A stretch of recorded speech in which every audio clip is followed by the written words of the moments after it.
வணக்கம். அனைத்து விவசாயிகளுக்கும் என்னுடைய முதல் வணக்கம். என்னுடைய பெயர் தட்சிணாமூர்த்தி. ஈரோடு மாவட்டம் அந்தியூர் வட்டம் அத்தானி கிராமம் செம்பிலிச்சாமலை என்னுடைய சொந்த ஊர். என்னுடைய விவசாய பூமி ஒரு 5 ஏக்கர் இருக்கு. அதில் பாக்கு வச்சு ஒரு 10 ஆண்டு காலமாச்சு. ஊடு வயிறா ஜாதிக்காய் வச்சிருக்கிறேன். பாக்கு லாங் டைம் கிராப்புங்க. ஒரு 30-40 இயர்ஸ் இருக்கிற மாதிரி ஒரு கிராப்பு. ஜாதிக்காய் வச்சுட்டா இதுவும் 40 வருஷம் 50 வருஷம் 100 வருஷம் கூட இருக்கிற ஒரு கிராப்பு. அதனால பராமரிப்பு செலவு கம்மியும் வருமானம் அதிகமான கிராப்னால இதை செலக்ட் பண்ணி வச்சிருக்கிறேன். ஜாதிக்காய் நடவு பண்ணி ஒரு 6 ஆண்டுகள் முடிஞ்சு காப்புக்கு ஒரு 2 இயர்ஸ் ஆச்சுங்க.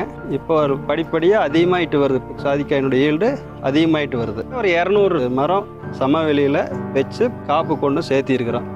அடுத்து ஊடு பயிரா மிளகு சாகுபடி பண்ணி வைக்கிறேங்க. மிளகு ஒரு 500லேருந்து 600 செடி ஈல்டுக்கு வந்துருச்சு.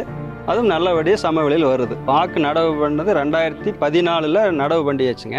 இடையில ஊடு பயிரை ஜாதிக்காய் வச்சு 5 வருஷம் ஆச்சுங்க. 6வது வருஷம் நடைமுறையில் இருக்குது. 4வது வருஷத்துல ஈல்டுக்கு வந்துடுச்சு ஜாதிக்காய். ஜாதிக்காய்க்கு தனி பராமரிப்பு இல்லைங்க. நாங்கள் ட்ரிப்பு போட்டிருக்கிறோம். ட்ரிப்பிகேஷன்லேயே ஒரு லைன் சேர்த்து இழுத்துட்ருக்குறோம். அதே மரத்தில் ஒரு லைன் சேர்த்து ஒரு 800 பாக்கு மரம் ஈல்டு வண்டிக்குள்ள ஒரு 200 ஜாதிக்காய் செடிக்கு சேர்த்து தண்ணி விடுறோம். அதுக்கு வைக்கிற உரமே தான் இதுக்கு வைக்கிறோம். வேறு தனி பராமரிப்புன்னு இல்லை. இதுக்குன்னு தனியாக எதுவும் இல்லை. ஒரு 2 இயர்ஸ் செடி ஒரு 5 அடி ஹைட்டு வர வரைக்கும் நல்ல குழந்தைய பாதுகாக்கிற மாதிரி பாதுகாத்து கொண்டு சேர்த்திட்டோம்னா 3 இயர்ஸ் பேக் மரத்து வரவுக்கு சேர்ந்துடும். இந்த ஜாதிக்காய் பொறுத்த வரைக்கும் நோய் தாக்கல எனக்கு தெரிய ஒரு மரம் இல்லைங்க. வேர்க்கரையான் ஒரு 3-4 மரம் போயிருக்குது. பட் அதுக்கு தனியாக ஒரு இந்த வேப்பம் புண்ணாக்கு இது மாதிரி வருஷத்தில் ஒரு தடவை கொடுத்துட்டா அந்த வேர்க்கரையானு தவிச்சிடலாம். இது வேறு நோய் பூச்சி எல்லாம் எதுவுமே தாக்குதல் இல்லைங்க. என்னை பொறுத்த வரைக்கும் இதுக்கு பெருசாக பராமரிப்பு இல்லை. நான் இயற்கையாக தான் பண்ணுறேங்க. எந்த இதுவுமே உரமோ வேறு எதுவுமே களைக்கொல்லி எதுவுமே இந்த தோட்டத்துக்குள்ளே அடிக்கிறது இல்லைங்க. எல்லாமே இயற்கையான உரம் தான் கொடுக்குறேன். இப்போ நம்ம ஜாதிக்காய் மரத்துலைங்க இந்த வருஷம் வர ஈல்டு பார்த்திங்கன்னா ஒரு 200 காய் இருக்குங்க. அதோடய வேல்யூ பார்த்திங்கன்னா அப்ராக்சிமேட்டாக ஜாதிக்காய் அதில் இருக்கிற பத்திரி கொட்டை எல்லாம் அப்ராக்சிமேட்டாக ஒரு காயினுடைய வேல்யூ ஒரு 5 ரூபாய் அளவுக்கு போகுது. ஒரு 200 காய் 300 காய் வரையில் இந்த வருஷம் 200 காய் இருக்குங்க. ஒரு 1000 ரூபாய்க்கு இப்போ நியராக வருமானம் வரக்குண்டான வாய்ப்பு இந்த மரத்தில் இருக்குது. இப்போவே நாளுக்கு நாள் மரம் பெருசாக அதிகமாகிட்டு வரும் மொழியே குறையாதுங்க. தென்னை விவசாயிகளுக்கு ஈல்டை கம்பேர் பண்ணும்போது ஜாதிக்காய் ஊடு வயிற வைக்க மிக அருமையான வருமானம். சமவெளி விவசாயிகள் இந்த ஜாதிக்காய் நாற்று விதை மூலமாக வச்சு வர செடியை வச்சு பயிர் பண்ணலாம். நல்ல ஈல்டு இருக்கிறதுக்கு என்னுடைய தோட்டத்தில் இருக்க செடிகளே சாட்சி. நீங்கள் பட்டிங் செடி தான் வாங்கி வைக்கணும்னு அவசியம் இல்லை. ஏன்னா ஒரு 5 ஆண்டு காலத்திலேயே 50-60% மேலே ஈல்டு வந்திருக்குது. லாஸ்ட் இயர் வந்ததை விட இந்த வருஷம் ஒரு 10 மரம் சேர்த்தியே ஆண் மரம் இல்லை பெண் மரம் இல்லை ஈல்டு வர ஆரம்பிச்சிருச்சு.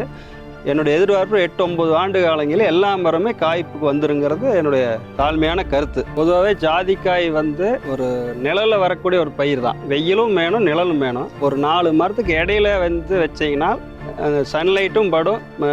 மதிய நேரம் மற்ற நேரம் குளுமையாகவும் இருக்குது.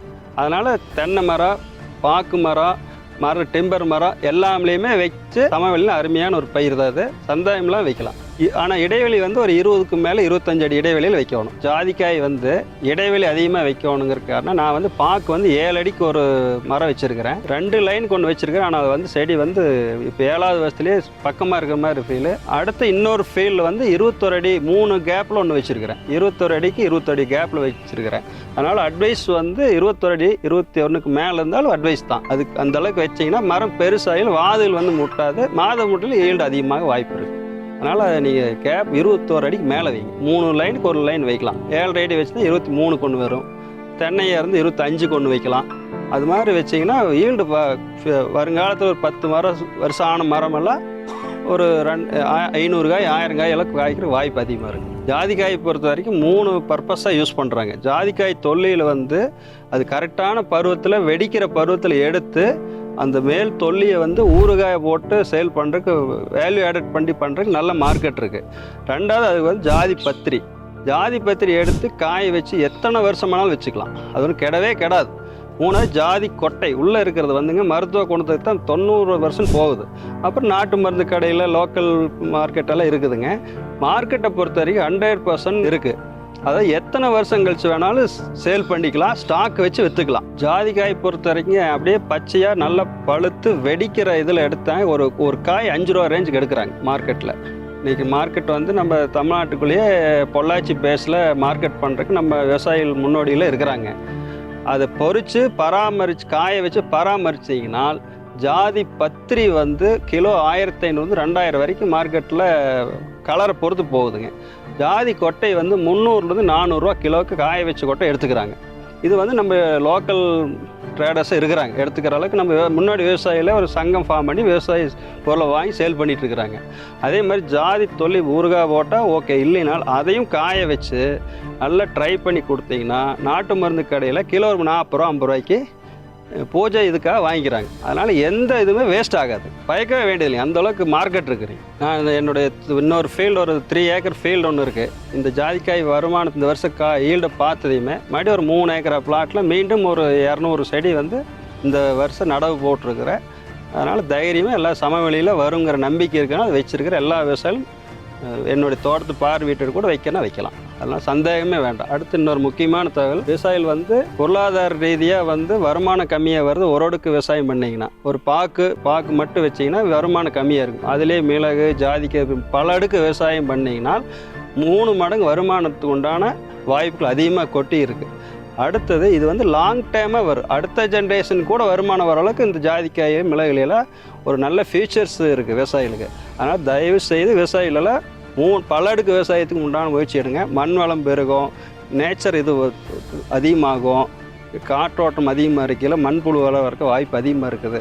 முடிஞ்ச வரைக்கும் களக்குழி இது மாதிரி ரசாயன பொருளை யூஸ் பண்ண கொண்டு வந்தீங்கன்னா 3 மடங்கு விவசாயத்தில் 3 அடுக்கு விவசாயம் பண்ணி வருமானம் எடுக்கிறதுக்கு வாய்ப்பு அதிகமாக இருக்குது. எல்லா விவசாயியும் முன்னோடி எடுத்து பண்ணுங்கள்.